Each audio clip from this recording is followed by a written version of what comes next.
Programa Paulo Berengues. Oferecimento Bom Tempo. Reflete você. Tudo bem? Muito boa noite para você. Nós estamos chegando, como em todos os domingos, para falar sobre as coisas da política. E mais uma vez a gente vai querer saber, naturalmente, como anda o cenário, como andam os acontecimentos desta semana que se encerrou e a previsão, expectativa, para os acontecimentos desses próximos dias que antecedem a eleição de 2014.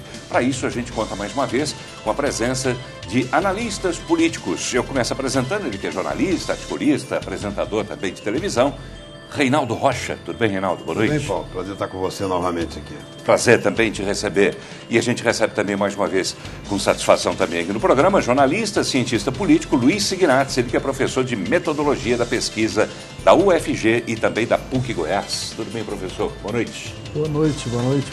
Boa noite, Reinaldo. Prazer enorme estar aqui de novo. Prazer também recebê-lo e você fique ligado, a gente vai para o intervalo rapidinho e já volta.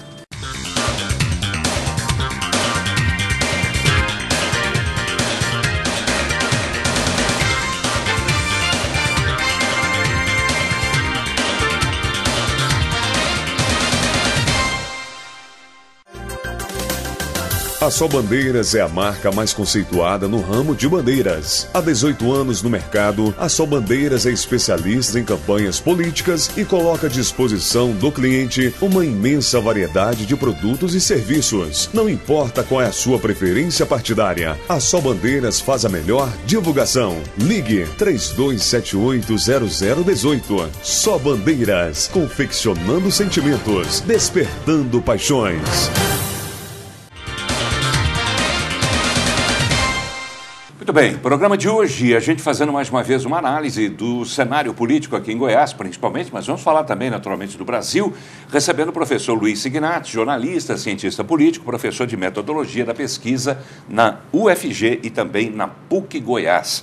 Também está aqui, jornalista, articulista, apresentador, Reinaldo Rocha. Reinaldo, vou deixar para você e também para o professor Signatz o destaque. Que destaque você faria desses últimos dias, dessa semana em especial, na política aqui em Goiás? O que foi de mais relevante que você viu? A consolidação da candidatura Marconi, continua como o grande favorito para ganhar, provavelmente até mesmo no primeiro turno, a despeito da perda que ele teve de alguns pontos nessa última pesquisa do Ibope. Que aí pode entrar um componente novo, que é quem é que pegou esses 2 pontos que o Marconi perdeu. Então, esse é um referencial, acredito, Paulo, para essa próxima semana. Nós já teremos, com absoluta certeza, nesta semana que está começando agora, nós estamos no domingo, fato novo, eu acho. Eu acho que talvez já tenhamos aí uma situação nova para merecer uma outra análise, mas eu acho que o processo continua polarizado. Até porque nesse domingo, em que a gente está exibindo o programa é gravado, na quinta-feira, o telespectador sabe disso, no domingo em que a gente estiver com o programa no ar, já terá sido divulgada também mais uma pesquisa, SERPES do Jornal Popular. Exatamente. Aí teremos um outro ponto de valoração dessa situação toda, até porque eu confio muito, não desfaço de nenhuma pesquisa, mas leio algumas com alguma restrição, mas eu sempre ressalto o trabalho do SERPES, porque conhece a nossa realidade. É o mais antigo e conhece a nossa realidade. O professor Signatz, que é um especialista nisso, pode falar com mais qualificação do que eu, mas eu acho que a metodologia pode transformar uma pesquisa, dar alguma falsidade nela, um fato irreal. Existe um fato real também que é a questão de Ibope, professor? Historicamente, ter cometido os grandes erros nas pesquisas aqui em Goiás, é isso? Não, o Reinaldo tem toda a razão. O Instituto, quando ele é da região onde se pesquisa, ele distribui melhor a amostra, ele conhece melhor as peculiaridades regionais, as peculiaridades das diferentes cidades, dos diferentes bairros, se consegue distribuir a amostra e dar um grau maior de acerto no resultado da pesquisa. O Ibope, ele é um instituto de fora, embora muitas vezes, viu, Reinaldo, ele utilize pequenos institutos para fazer a coleta de dados, mas ainda assim... O próprio SERPES, inclusive, já foi utilizado. É muito comum isso acontecer. Mas, de fato, são mais confiáveis os institutos de quantitativas das regiões do que aqueles de fora. Tá, e essa pesquisa Ibope, né, TV Anhanguera, que foi publicada agora, divulgada no dia 10, né, na quarta-feira dessa última semana, aponta Marconi Perillo com 38% das intenções de voto, Iris Rezende com 28%. Quer dizer, Iris Rezende se manteve com o mesmo percentual da pesquisa anterior do dia 14 de agosto. Marconi oscilou, né, 3 pontos, exatamente dentro da margem de erro do Ibope, que é de 3 pontos. É o que eu, inclusive, iria comentar. O Marconi caiu dentro da margem de erro, 3 pontos, é exatamente 3 pontos a margem de erro. E aí a pergunta do Reinaldo, quem é que provavelmente ganhou nisso? Vanderlan Cardoso subiu também dentro da margem de erro, alguma coisa próxima de 3 pontos percentuais. Poderemos intuir ou concluir que o Vanderlan avançou no eleitorado do Marconi. Se não no eleitorado, pelo menos naqueles que estão com a intenção de votar no Marconi. Eu diria assim, para a gente falar como metodólogo, eu diria que provavelmente sim, se a variação tivesse sido acima da margem de erro. Como foi dentro da margem de erro, eu diria, boa parte disso pode ser erro da pesquisa. Erro da amostra, erro da distribuição da amostra, problemas na coleta de dados. A estatística prevê essa margem de erro justamente para que as variações ali dentro não sejam consideradas como tendência, a não ser que isso em outras pesquisas futuras feitas dentro do mesmo padrão, ou seja, outras pesquisas do Ibope, mostrem isso como tendência. Quando sair da margem de erro, aí sim acende a luz amarela, ou a luz vermelha, ou a luz verde do candidato, que subiu ou que desceu, para considerar que isso é verdadeiro. Por enquanto, não. Mantém-se a mesma situação, porque a variação foi dentro da margem de erro, pode ter sido erro da pesquisa. E aí, Paula, quando eu sinalizo para essa semana que estamos começando neste domingo aqui, um momento crucial da campanha. Eu acho que aí já poderemos ter fixado uma tendência, que aí não tem mais volta. Aí é uma subida ou é uma descida?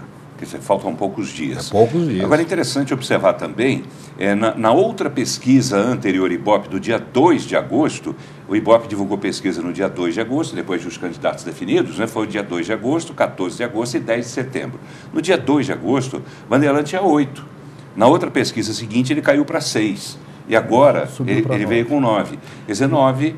muito parecido com o índice inicial variações dele. Dentro da margem de erro. Dentro da margem de erro, né, ele está oscilando dentro da margem de erro. De uma pesquisa para outra, pode ser a diferença da coleta. É um problema de erro. É um erro Exatamente. da pesquisa.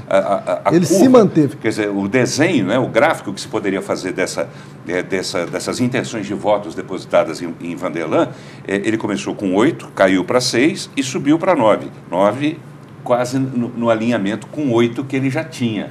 Então, pode-se pressupor também que ele tenha recuperado esses 2% que ele havia perdido na pesquisa anterior, e levando em consideração também um detalhe interessante. Na pesquisa anterior, os eleitores ouvidos pelo Ibope, que disseram que não sabem quem vai votar ou não respondeu, ou não responderam, era de novo, o índice era de 9%. Nessa pesquisa agora subiu 2%, subiu para 11%. Quer dizer, não sabe, não respondeu, subiu, e nulos e brancos, que eram 9%, caiu para 5%. Então, pode ser que nesses 4% em que houve queda de nulos e brancos, desses 4% possam ser retirados esses votos para Vanderlan e também para Gomide, que subiu de 5 para 7. Esse de 9 para 5 foram 4 pontos percentuais, aí saiu da margem de erro. Isso a gente deve considerar. Eu insisto com você, Paulo. Os demais números que você citou, todos estão num quadro de mesma coisa.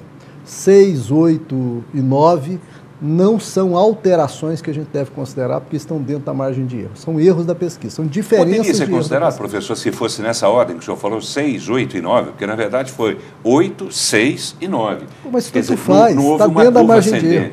A margem de erro é uma faixa. Tá. O candidato está dentro daquela faixa e não saiu dela. Diferente dessa que houve queda e subiu de novo. Não, porque variou dentro da margem. A margem de erro é erro. Variou, por exemplo, o lugar onde se captou, onde se bateram os questionários. Uma variação desse lugar pode fazer uma variação nessas respostas sem que isso configure um quadro que a gente possa representar para o Estado inteiro. Então, eu diria para você... Essa análise vale para Gomide também. Isso. E lembrando, as 3 pesquisas, Gomide começou com 6, caiu para 5 e agora subiu para 7. Está no mesmo lugar. Está tudo do mesmo tamanho. Está tudo do mesmo tamanho. Tá. Rigorosamente falando, isso é que é o certo falar. Por isso é que existe margem de erro. Fazendo um registro aqui dos demais candidatos, Martajani tinha 2, caiu para 1 e manteve 1 nessa última pesquisa. Professor Wesley começou com 1, caiu para 0 e agora tem pouco menos de 1 e um pouquinho mais do que 0. E Alexandre, 1 e um pouquinho menos de 1. Pois é, esses aí, por exemplo, eles podem estar até perto do 3, que aparece 1, está dentro da margem de erro, é o que é correto dizer. Pois é, mas perderam um pouquinho também. Para a gente saber, pode ter alimentado esse crescimento. Para a gente saber se há de fato uma variação, a pesquisa teria que reduzir a margem de erro, teria que aumentar o tamanho da amostra e reduzir a margem de erro para 1,5 ponto, 2 pontos percentuais. Aí sim mostraria com mais precisão em que lugar da intenção de voto que cada um está. O margem de erro de 3%. Inclusive, trabalha com um índice bem maior, né? 3,46. Pois é. É um índice bem maior, né? A possibilidade do empate técnico é muito maior nessa condição. E a gente tem que levar em consideração isso na margem de erro. Senão, a gente fica discutindo, às vezes, tendências e variações que elas, de fato, não são a resposta precisa da pesquisa. Essas oscilações podem ser entendidas também, Reinaldo, como consequência do horário político, né? Em que a gente tem visto que há bastante... o tom passou a ser bastante incisivo, né, por parte de candidatos da oposição. Isso pode ter sido reflexo? Pode. Eu trabalho com dados, acho que é do Ibope também, que o telespectador está sintonizado no horário político eleitoral. Então, a mensagem que está sendo levada, e aí eu percebo os candidatos tentando aumentar o tom da agressividade, ou se defendendo melhor, ou sendo mais contundente nas afirmações, porque está atingindo um povo que está lá comparecendo. Isso. Não tem mais showmício. Isso é uma surpresa dessa eleição. É uma surpresa. O aumento da audiência do horário gratuito de televisão, exatamente, que é uma coisa que nenhum analista previu, a gente não esperava que isso acontecesse, e que isso é muito interessante. Isso é muito interessante. Eu diria, talvez, que essa variação, para além da margem de erro, que se deu nos votos nulos, a queda dos votos nulos pode ser por isso. Por conta de uma circulação maior de informação das candidaturas e um posicionamento mais nítido, melhor do eleitor. Embora ainda seja muito cedo para a gente dizer isso. Agora é interessante observar que foram feitas 2 pesquisas recentemente sobre o índice de audiência, né, do horário eleitoral. Essa, mais recente por parte do Ibope, em que aponta em torno de 52% nos lares. Que é bem razoável essa audiência. Em compensação, na semana passada, né, 10 dias atrás, houve uma outra pesquisa do Datafolha que dizia que houve uma queda muito grande, né, inclusive basearam essas informações na audiência, né, de programas de televisão, que caiu pela metade. Quer dizer, e dizia que o índice de pessoas que se interessavam por política e assistiam um programa não chegava a 30%. Então, bem distante desse resultado do Ibope. A média histórica é 30, 35 pontos percentuais, o que não é pouca coisa, é muita audiência, 35 pontos. Né? Mas a média histórica é essa, mas me surpreendeu essa que ultrapassou 50% de audiência. Agora, o grau de avaliação que o telespectador eleitor faz desses programas eleitorais, Reinaldo, você acha que o telespectador é atento àquilo que é apresentado a ele? Tudo bem, uma coisa é assistir e outra coisa é se deixar convencer pelas mensagens que são passadas pelos candidatos. Essas mensagens são convincentes, né? A gente vê, inclusive, sem citar nomes aqui, mas a gente vê candidatos se utilizando de recursos, como, por exemplo, falando que determinado setor está mal, mas aquele setor não é o setor, digamos, do governo, que é o que está em jogo nessa eleição, e sim do setor municipal. A gente vê que tem sido usado isso com muita frequência, né, professor Reinaldo? Como é que eu vejo o uso pragmático, eu diria, do horário da televisão, porque a televisão dá audiência muito grande e o candidato, os comitês de campanha sabem que aquela mensagem vai ter ressonância. E daí faz-se o que for necessário para melhorar o posicionamento em relação às intenções de voto do eleitor. Então tem muita mentira, tem muita bandalheira, tem muito sofisma, muito. E tem, às vezes, o uso exagerado de um recurso, por exemplo, de você fazer uma paródia. Eu acho que ele já sai um pouco para a galhofa, eu acho, sabe? Eu acho que é um negócio sério. O horário que é sério, fala-se horário gratuito, Paulo, mas isso está sendo pago pela própria sociedade. Nós mesmos. Tem que levar isso a sério, usar horário responsavelmente, com seriedade. Professor? Essas mensagens são assistidas, mas elas convencem o eleitor na medida em que elas passam a usar informações falsas, informações maquiadas, e, aliás, não entendo como é que isso tem sido permitido até pela Justiça Eleitoral. Eu diria o seguinte, no horário eleitoral é que se dá a grande guerra simbólica das campanhas entre si. Os eleitores, isso eu tenho feito pesquisa, eu faço há muito tempo pesquisas de recepção acompanhando o horário gratuito eleitoral. Eu não tenho como lhe dar todos os resultados, mas o principal seria o seguinte: normalmente o candidato que é mais agressivo, ele é mais antipatizado pelo eleitor. Interessante observar isso. Isso é pesquisa, resultado de pesquisa. Pesquisa minha. Isso a gente tem, inclusive, bastante referenciado em pesquisa. O candidato que é mais agressivo, o eleitor não gosta menos dele, o eleitor aprecia menos ele. As informações que são transmitidas pelos programas de televisão, o eleitor presta atenção mais naquelas que dizem respeito ao cotidiano, à vida pessoal dele. E desmente a televisão toda vez que a televisão mostra alguma coisa que ele considera que não seja verdadeira. Seja positiva, seja negativamente. Fala, porque isso está maravilhoso, tá? O eleitor vira e fala, não está não, porque na escola que eu estou frequentando não está. Ou então, não, isso aqui está quebrado, está acabado, está isso e com aquilo.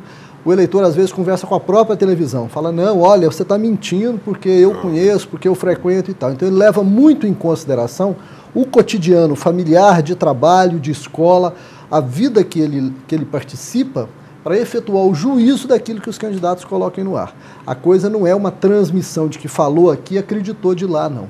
A chamada manipulação da audiência é um mito, É possível que empresas e governos manipulem as redações de jornal, mas as redações manipularem a opinião pública, isso é muito difícil de acontecer. Existe um filtro, então. As pessoas, o modo como a gente lê a informação.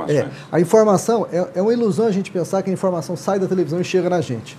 Na verdade, o processo de convencimento é o telespectador, levando em consideração aquilo que ele sabe e aquilo que ele conhece, ele efetua juízo sobre aquilo que passa na televisão. É o contrário que acontece. Tá bem, só para a gente fechar esse assunto e o bloco também, nesta quinta-feira existe no Jornal Diário da Manhã uma matéria, ouvindo especialistas também, colegas dos senhores, e dentre eles o Mário Filho, que é do Grupom, o Instituto de Pesquisa Grupom, que diz que os programas de horário eleitoral despertam a atenção de pouco mais de 10% dos eleitores. Então é aquela história, o índice de audiência pode ser 50%, mas quem está ali realmente prestando atenção, segundo um especialista que é o Mário Filho, do Grupom, são apenas 10% dos telespectadores. Tá bem? A gente vai para o intervalo comercial e em seguida a gente continua falando de números, ainda dessa pesquisa Ibope, a gente vai falar sobre candidatos ao Senado e também a presidência da República. Fique ligado. A Blind Lux traduz o sonho de morar bem em cada detalhe das persianas e cortinas que fabrica. Do rústico ao refinado, do básico ao sofisticado. A Blind Lux dá asas à sua imaginação para que você possa imprimir seu estilo em cada canto da sua casa ou escritório. Blind Lux, cores, formas e texturas únicas, criando uma atmosfera perfeita para os melhores momentos da sua vida.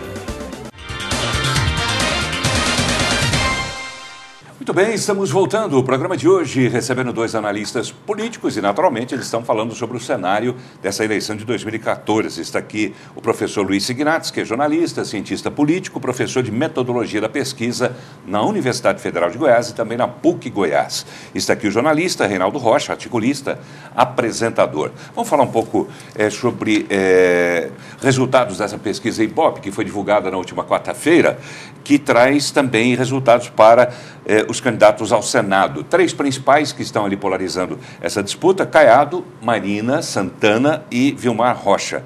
Caiado, na pesquisa anterior, tinha 38% das intenções de voto, caiu para 33%, aí já está fora da margem de erro.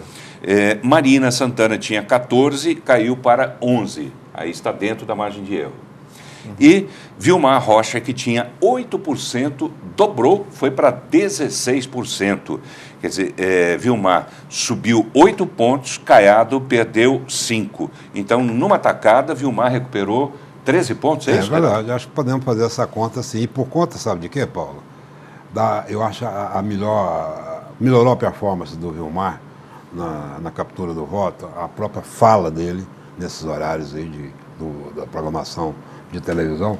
Ele está colocando uma fala mais consequente, falando de projetos, de coisas consistentes, que está sendo uma forma de enfrentar essa posição, eu diria, extremamente confortável do Ronaldo Caiado, que se vale também de um acervo de, acho que 4, 5 mandatos na Câmara, então pegou todo um traquejo, e é um homem de relacionamento na política nacional. O Ronaldo não é mais um político regional, ele tem uma cancha já nacional, e ele se vale disso também. Passou a ponte do Paranaíba. Pulou, já tem algum tempo já.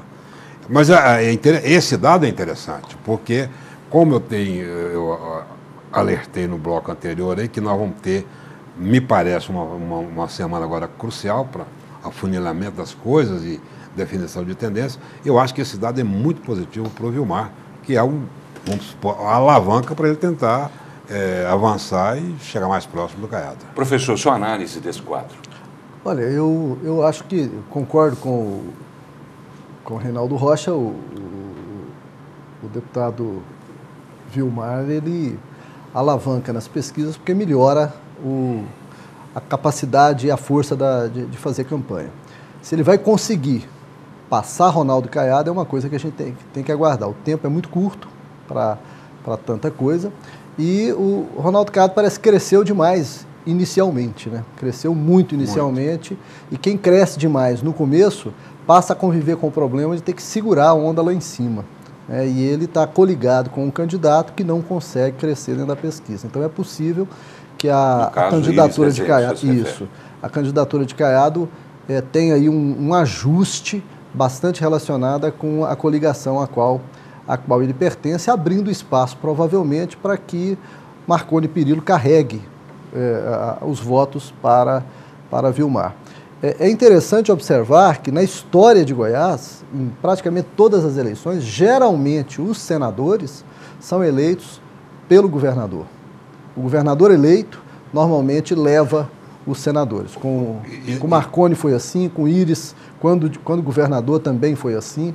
Então, e nós temos um fato recente, Signatos, na eleição de 2002, o Marconi transformou em vitória um projeto que parecia só decorativo, que era do Demóstenes Torres. Né? Nunca tinha disputado uma eleição, saiu na traseira, foi crescendo. E derrotando Íris Rezende. Para o Senado. Então, assim, é muito comum isso acontecer. Então, caso Marconi seja eleito dessa vez e Ronaldo Caiado também, vai ser uma exceção dentro das eleições. Então, é possível que, em face dessa tendência, a gente possa aguardar algum tipo de surpresa ou, no mínimo, um aperto aí na eleição para Senado em Goiás esse ano. A eleição de Vilmar passaria pelo fato de ele estar colado, a imagem dele colada a Marconi? Eu vi uma nota, me parece que no dia... Queria descolar, né? Queria descolar, não é isso? Eu não entendi bem. Eu acho que ele tem que se valer, sim, da parceria dele, do companheirismo dele, do seu grande mentor na campanha. Mas ele não pode também não, ele tem também contando com o voto só transferido por Marconi. E ele tem que fazer o perfil de um senador. Ele tem que ter a personalidade própria também. Fazer um perfil de senador. Quer dizer, ele começou a mudar um pouco o discurso. Exatamente, mudou. Ele deu uma cancha nova ao discurso dele, falando já como um homem que está tentando assumir a grande responsabilidade de ser um senador da República. Tá, Marina Santana, né? O que os senhores falam sobre Marina? Marina tinha 14 e oscilou, né, para 11 dentro da margem de erro. É uma candidata muito simpática, uma candidata que tem um recall eleitoral, já foi candidata a governadora pelo PT no passado, obteve aí algo em torno de 15% dos votos do Estado. É uma pessoa muito querida, provavelmente enfrenta agora os mesmos problemas que Antônio Gomide, que o PT está enfrentando. É um problema de estrutura de campanha e de falta de capilarização do partido no interior do Estado. Isso dificulta muito para o governador e, evidentemente, como a gente vê que as eleições para governador e senador são eleições mais ou menos casadas, vai dificultar também para a candidata ao Senado. Com relação ao Vilmar Rocha, Eu acho que não é inteligente para o marketing Vilmar Rocha estar desgarrado do candidato a governador da base de apoio dele. A história dos senadores eleitos, as candidaturas são sempre muito casadas e a campanha também segue muito junto. Hoje, se Vilmar pretender um afastamento do nome de Marconi, isso pode ser o motivo pelo qual ele está tendo dificuldade para crescer. E uma candidatura como a do Ronaldo Caiado também, que anda mais ou menos independente da de Iris Rezende, é a primeira vez que eles andam juntos, né? É possível também que traga dificuldade para ambas as partes. E interessante que nem Caiado transferiu o voto para Iris, nem Iris transferiu o voto para Caiado. Exatamente. Eles disputam votos em setores muito diferenciados, setores historicamente muito diferenciados. Muito diferenciados. Até muito difícil, apesar de que a gente tem que admitir que o PMDB tem se entusiasmado com a candidatura de Caiado. Né? É possível que boa parte dos votos que Caiado está tendo, das intenções de voto que Caiado está tendo, sejam votos dos PMDBistas que se entusiasmaram com a campanha dele. Agora, isso se sustenta até o final da eleição, levando em consideração que as campanhas estão andando mais ou menos separadas? Isso é o que a gente tem que observar. Eu aproveito essa observação do senhor para fazer uma outra pergunta. Isso vale para Iris Rezende também? Iris teria, como se diz dentro do linguajar, batido no teto dentro das intenções de voto dele? Aparentemente sim, porque todos os institutos de pesquisa estão mostrando a candidatura Iris até os 28%, 30%, que é o histórico do PMDB no Estado. Ainda não há uma alavancagem e até agora, salvo se todos os institutos de pesquisa estiverem errados, que eu duvido que esteja acontecendo, salvo essa condição, a diferença está em torno de 10, 12, 15 pontos percentuais, que é uma diferença bastante expressiva. Eu quero uma análise também, Reinaldo, me permita aqui, só para não perder o gancho também, sobre candidaturas de deputados estaduais e federais, né, usando a expressão aqui de candidaturas que deveriam, né, ser casadas com a candidatura de governador. Na verdade, pelo que eu tenho observado, pelo menos nas ruas, né, nas propagandas que a gente vê nas ruas, etc., existe um casamento de candidatos, por exemplo, do PMDB com candidato do PSDB. Quer dizer, e não existe uma ligação direta com o seu próprio candidato ao governo do Estado. Mas isso é próprio da campanha, porque é uma outra eleição, Paulo. Uma é majoritária, a outra é proporcional. Então, o candidato a deputado estadual, deputado federal, ele tem que se virar nesse cenário aí.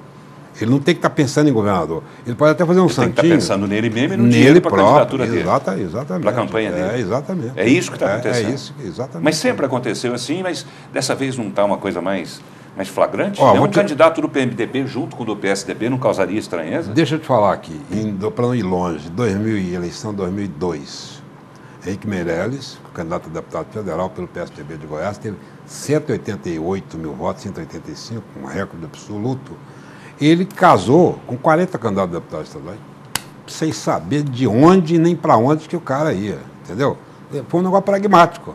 Dinheiro. Ele queria ganhar a eleição e ganhou. Isso é a prova da força do dinheiro? Também, mas eu digo a falta de ideologia nesse processo.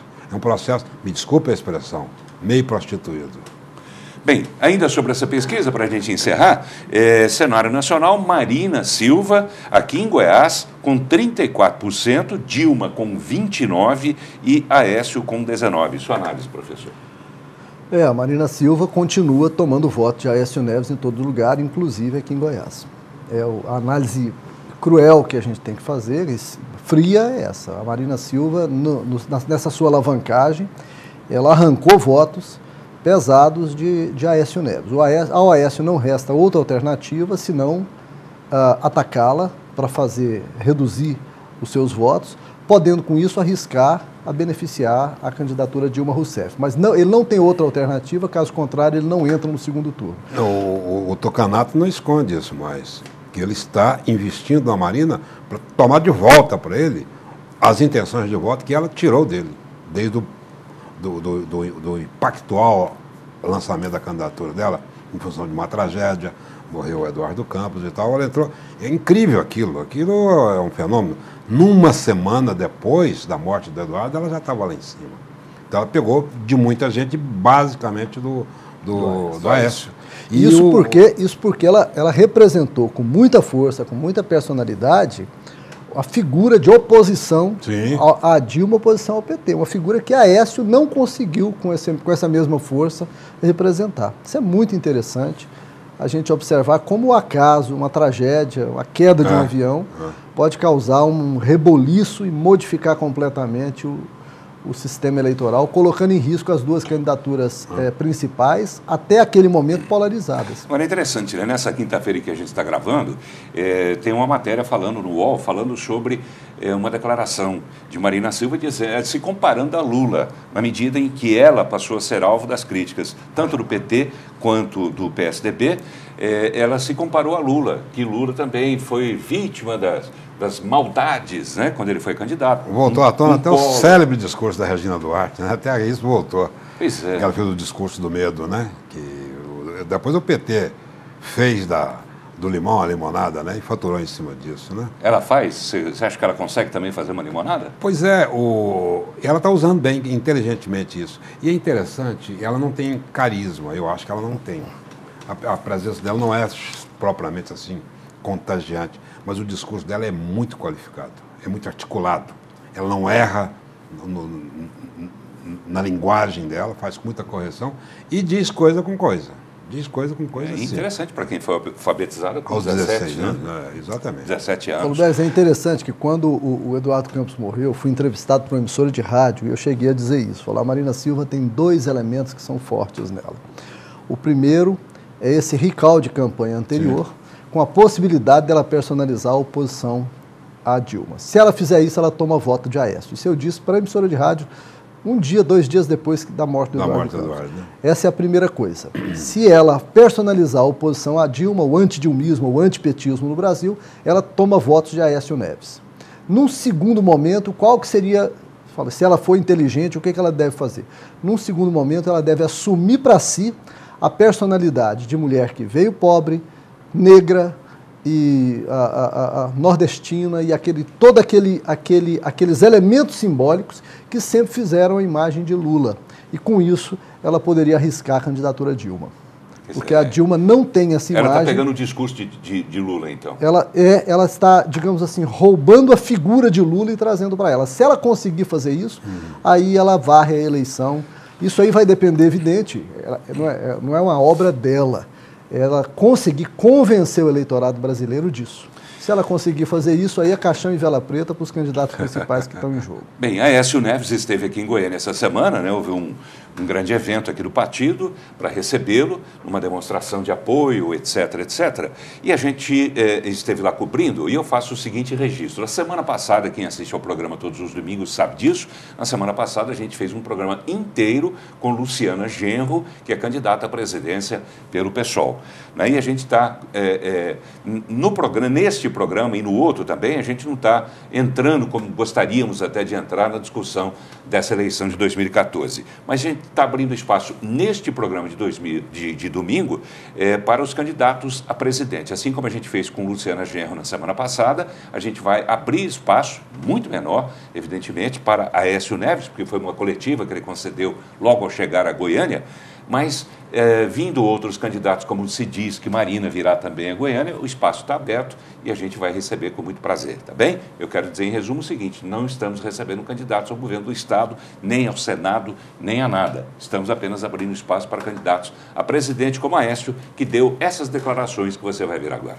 Ele foi recebido pelo governador e candidato à reeleição pelo PSDB, Marconi Perillo, no aeroporto Santa Genoveva, onde concedeu entrevista coletiva. Aécio Neves elogiou Goiás por ter conquistado o primeiro lugar no IDEB Ensino Médio. Eu quero hoje aqui em Goiânia, em primeiro lugar, registrar a satisfação de todos nós em ver os resultados que Goiás obteve a partir do governo Marconi Perillo no IDEB divulgado nesses últimos dias. É uma demonstração clara de que a administração que se preocupa com educação consegue elevar, mesmo em espaço de tempo muito curto, os resultados e elevá-los de forma tão consistente como conseguiu o estado de Goiás. O candidato também comentou as recentes pesquisas onde ele aparece em terceiro lugar. Olha, acho que todos que disputam a eleição podem chegar ou não chegar ao segundo turno. Em Minas Gerais, por exemplo, eu nunca cheguei no segundo turno. Ganhei todas antes do segundo turno, exatamente do PT. Aécio Neves disse que, se eleito for, vai assumir a segurança pública no Brasil. Hoje, 87% do conjunto de investimentos em segurança pública no Brasil são feitos por estados e municípios e apenas 13% pela União. Eu, como presidente da República, vou assumir pessoalmente o comando de uma política nacional de segurança pública. O candidato defendeu seus projetos para o Brasil e disse que o povo brasileiro não pode eleger uma candidata sem experiência ou ideologias claras. Na verdade, a inexperiência da atual presidente da República custou muito caro ao Brasil. Respeito todas as candidaturas, mas quem tem hoje uma proposta de mudança consistente, de mudança na direção correta, na mudança de valores, na mudança de qualidade na gestão pública, somos certamente nós. Aécio disse ainda que sempre teve uma relação forte com Marconi Perillo e que Goiás será beneficiado com essa parceria. Olha, eu tenho com o governador Marconi uma relação pessoal extraordinária, dos amigos mais próximos que eu tenho. Eu quero aqui agradecer de público, mais uma vez pessoalmente, o engajamento e o apoio dele à nossa campanha. E tenho certeza que na hora certa, Marconi vai ganhar pelo bem de Goiás e nós vamos ganhar pelo bem do Brasil. O governador e candidato à reeleição Marconi Perillo disse que os partidos da base aliada estão com Aécio por acreditarem no projeto que ele tem para Goiás e para o Brasil. Tem partidos que apoiam o Aécio e partidos que apoiam outras candidaturas. O nosso núcleo, o governador, o candidato a senador, toda a nossa base do PSDB, dos partidos que estão com o Aécio, vão garantir uma vitória dele. Do aeroporto Santa Genoveva, os candidatos seguiram para o Tatersal de Elite do Parque de Exposições Agropecuárias de Goiânia, onde comandaram uma reunião política com lideranças do PSDB e de partidos aliados. Reinaldo, análise dessa visita. Achei ela ganhou repercussão nacional porque foi o ponto que identificou agora a campanha do Aécio se aproximando dos tucanos bem posicionados nas disputas estaduais.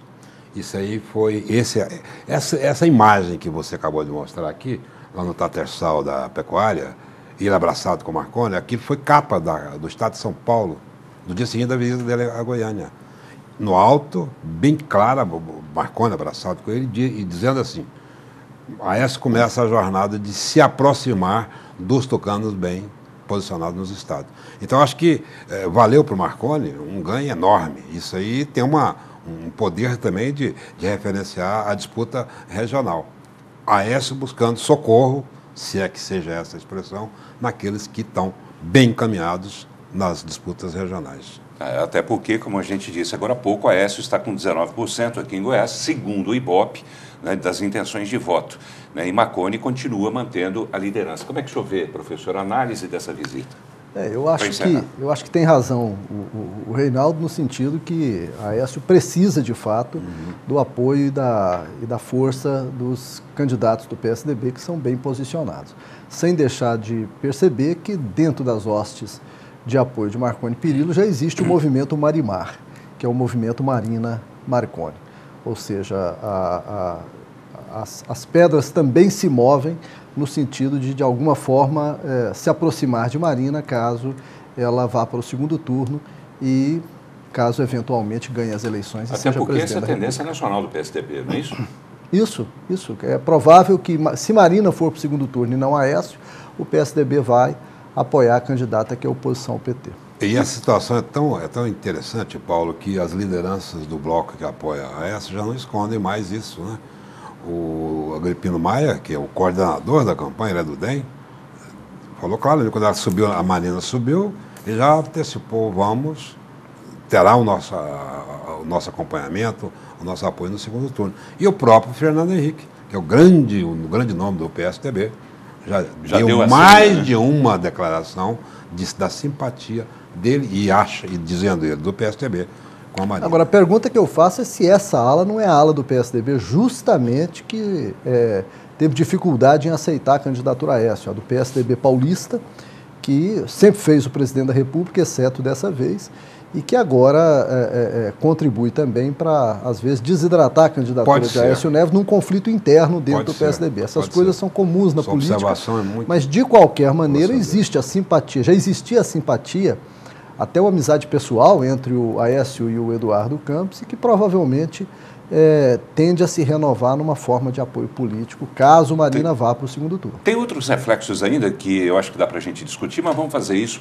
no próximo bloco, logo depois do intervalo. Fique ligado. A VPM é franqueada exclusiva da Blindex em Goiás. No Brasil e no mundo, Blindex é sinônimo de beleza, conforto, praticidade e segurança em vidros temperados. Toda a fabricação segue os rigorosos padrões e o controle de qualidade exigidos pela Blindex mundialmente. Um processo exclusivo e totalmente automatizado que garantiu à VPM a conquista da ISO 9001. Exija o selo vermelho e a marca de um legítimo Blindex cravados no seu vidro. Você merece. Muito bem, estamos voltando ao programa de hoje, recebendo dois analistas políticos. Está aqui Reinaldo Rocha, também está aqui Luiz Signats. E eu dizia no final do bloco anterior, quando os senhores faziam uma avaliação sobre essa criação desse movimento Marimar e até a criação de um outro movimento também, suprapartidário, né, envolvendo vereadores e etc, etc. Eu gostaria de saber o seguinte, reflexos que isso pode trazer para a candidatura de Vanderlan, professor.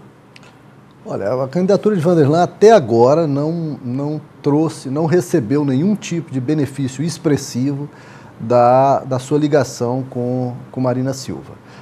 Evidentemente, a Marina faz, dentro dos programas eleitorais, a campanha de Vanderlan e não outra, mas até agora isso não repercutiu como um rical eleitoral importante. E eu acho que é muito por causa que o eleitor ele separa os entes da federação. O eleitor que vota em Marina não obrigatoriamente vai votar em Vanderlan.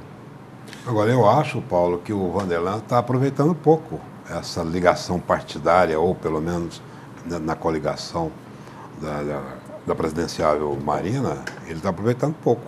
Eu acho que era para ele estar aproveitando mais, está em cima dos ganhos que ela vem tendo e também participando dessa investida. Para ele não aproveita mais porque falta de visão, digamos assim, do marketing dele, ou falta de uma ligação mais estreita dele com Marina? Uma coisa e outra, até porque são perfis completamente diferentes, né? E a outra é o seguinte, acho o tom dele nesses programas um tom monocórdio, entendeu? Então não empolga, ele tem os valores dele, tem até ideias centradas, concretas, identificadas com as aspirações de Goiás, as necessidades de Goiás, mas ele não consegue empolgar. Eu acho que isso aí que está atravancando a caminhada dele. Os motes de campanha são diferentes, né? O mote de Marina é uma nova política, é uma renovação completa, etc. O mote de Vanderlan é um bom gestor de senador Canedo que se candidata a governador. Mas ele se apresentava como novo. Também. Sim, mas não é um novo no sentido de a nova forma de fazer política, que é o que Marina tenta encarnar com mais força. Ele é o novo como é um candidato novo, gestor, bom governante, que teve sucesso na prefeitura de Senador Canedo. É muito parecido com o mote do candidato Gomide, que é o mote do bom gestor, o bom prefeito da cidade de Anápolis, que é candidato a governador. Então, assim, é uma disputa, Marconi, Gomide e Vanderlan, é uma disputa de 3 administradores. Quem é que administra melhor? E eles vão conseguir, professor, tirar essa imagem de que eles são bons apenas para as suas cidades? Aí é que está. A dificuldade que as duas candidaturas têm é de estadualizar realmente o nome. Para isso, ele precisaria de uma capilarização partidária muito grande ou de uma quantidade enorme de candidatos a deputado federal e estadual pedindo voto para eles. E essa estrutura de campanha é o que falta para esses dois candidatos e isso contribui para segurar uma alavancagem que poderia ter. Marina Silva, nesse sentido, tem pouco a contribuir para Vanderlan. Essa semana que começa, expectativa sua, professor? Bom, eu espero que daqui para frente, daqui até o final do mês, a campanha pegue fogo, a campanha vá às ruas. A gente ainda não encontra um eleitor extremamente animado com o processo político, embora a gente veja na internet, nos programas de televisão, que a agressividade nessa campanha está sendo maior do que nas campanhas anteriores. Mas a gente ainda não vê o engajamento completo da população, a eleição se transformar na grande festa da democracia. Eu espero que daqui para frente seja isso que aconteça, porque isso é bom para o Brasil e é bom para a democracia brasileira. O senhor é diretor-presidente, né, do Instituto Signats, que faz, evidentemente, pesquisas qualitativas, preferencialmente. Isso. O senhor poderia falar alguma coisa sobre uma pesquisa que eu sei que o senhor está fazendo sobre os eleitores indecisos? É complicado. Mas alguma coisa eu posso dizer sim. Alguma coisa eu posso dizer sim. Eu diria para você que o indeciso nesta campanha eleitoral, um pouco diferente das outras, é o indeciso mais bem informado, é o indeciso mais crítico, o indeciso, digamos assim, mais inteligente ou mais bem posicionado. Não é ele não decidiu porque não sabe o que quer e o que Exato, é um indeciso que não sabe em quem votar, que tem dúvidas sobre dentro do cardápio eleitoral que está disposto. Seja porque considera que há muitos bons, seja porque considera que há muitos ruins. Ele não decidiu ainda, mas ele tem uma posição crítica, ele assiste os programas de televisão questionando o tempo todo. É isso que eu falei há pouco, levando em consideração a vida pessoal, a vida cotidiana, a vida de trabalho dele para efetuar essas críticas. Não é um indeciso tolo. O eleitor, isso eu acho muito interessante, o eleitor brasileiro, o eleitor goiano especialmente, não é um eleitor que você possa usar como massa de manobra ou convencê-lo de qualquer jeito. A argumentação, o jogo de propostas tem que ser muito bem feito. A candidatura de preferência tem que ser muito propositiva para poder ganhar esse eleitor, porque ele quer saber de realizações de governo, ele não está querendo saber da brigaiada dos partidos entre si, nem de candidato falando mal um do outro. Então, eu estou até avançando um pouco demais. Eu acho que mas é basicamente esse perfil de eleitor. Isso está me entusiasmando muito, que é um eleitor inteligente, um eleitor que não está posicionado, mas é aquele eleitor, eu acho, que foi para as ruas em junho do ano passado. Ele tem uma série de coisas que ele é a favor, uma série de coisas que ele é contra, não tem uma bandeira partidária definida e não tem um candidato ainda definido. Ele está esperando para ver o que acontece, lá para o final, na véspera da urna, ele tomar a decisão, mas provavelmente vai ser uma decisão inteligente. Reinaldo, falando em pesquisa, você me dizia também que uma pesquisa chamou sua atenção, que é em relação ao eleitor... O quadro representativo da política nacional. O que é essa pesquisa? É o seguinte, historicamente, nesse emaranhado de partidos políticos, que nós temos essa profusão, né, que eu acho um absurdo isso, 18 partidos elegiam deputados federais, quer dizer, a composição das bancadas na Câmara dos Deputados era constituída por representantes de 18 partidos. Com essas bandalheiras últimas aí, já subiu para 22, já tem 22 partidos representados na Câmara dos Deputados. Essa pesquisa mostra que, ao final das eleições de outubro agora, serão 28 os partidos com representantes na Câmara. Isso quer dizer muita coisa, Paulo. Primeiro, a fragmentação do quadro representativo brasileiro. Segundo, a desqualificação dessa representatividade. E terceiro, é mais gente, mais partidos recebendo um dinheirinho, porque aquela famosa divisão aí do bolo partidário, o parâmetro é exatamente a representação dele na Câmara. Então é um negócio complicado isso. Eu acho que seria interessante até o eleitor, que ainda tem muitos indefinidos, igual o professor Signati está dizendo, atentar bem para isso. Vamos fazer uma coisa séria agora, vamos votar sério, vamos pegar um perfil aí, o candidato está com essa intenção boa. Acho que é sonhar um pouco, sabe, Paulo? Acho que é muito utópico isso, mas eu continuo sendo utópico, eu quero um país melhor. Claro, nós todos queremos, né, Reinaldo? Mas é triste a gente ver, e você me dá gancho aqui para a gente rever. Dias atrás, o professor Signati participou do nosso outro programa, e a gente colocou essas matérias, que eu acho que seja interessante a gente rever. Muito. Né, porque essas matérias dão exatamente a imagem, né, de boa parte do eleitorado que, para começo de conversa, nem se lembra, né, dos candidatos em que votou. Você se lembra, Paulo? Na última eleição, com certeza. Com certeza. Então tá bom. E para não correr o risco de esquecer, toda vez que eu voto, eu pego o comprovante da votação, escrevo atrás. Em quem foi, né? Em quem foi, e depois eu fico avaliando. Acertei, foi bom ou não foi bom. Infelizmente, né, nem sempre tem sido bom. Mas vamos lá, vamos às ruas para ouvir a população. As eleições no Brasil acontecem a cada 2 anos, a exemplo dos prefeitos e vereadores em 2012 e de presidente, governadores, deputados estaduais e federais e senadores agora em 2014. Mas a memória do brasileiro é curta quando o assunto é política. A maioria dos entrevistados no centro de Goiânia sequer se lembra de quem ajudou a eleger nas últimas eleições. A senhora se lembra em quem que a senhora votou nas últimas eleições? Não. Não lembro, não. Não. Não lembro, não. Não lembro mais, não. Não. Não lembro. Da última vez não lembro, não. Os que têm boa memória garantem que quem se lembra em quem votou pode cobrar a atitude dos eleitos. Se nós é que escolhemos, a gente tem que escolher bem feito, porque eles é que vão dar continuidade nos nossos projetos, né, no que nós queremos para nós. E não adianta depois que ter colocado lá dizer que o político é ruim. Não, ele não é ruim, porque ele, na verdade, são frutos das nossas escolhas. Eu conheço muitas pessoas, amigas minhas, que não, eu voto em qualquer um lá e vou lá e pego o papel na hora de votação. E isso não pode. As pessoas hoje, infelizmente, ainda votam sem saber em quem está votando, infelizmente. Mas eu lembro sim os meus candidatos. É isso, né? Recado final, né? Eu acho que é esse, né?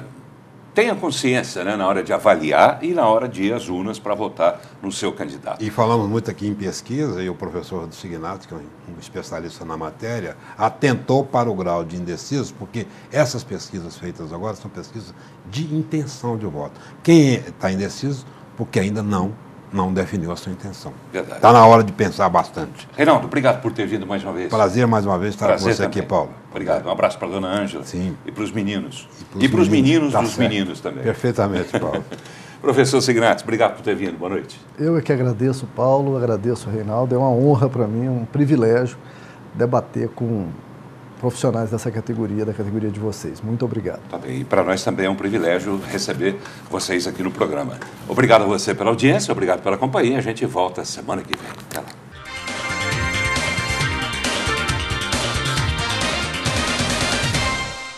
Programa Paulo Berengues. Oferecimento Bom Tempo. Reflete você.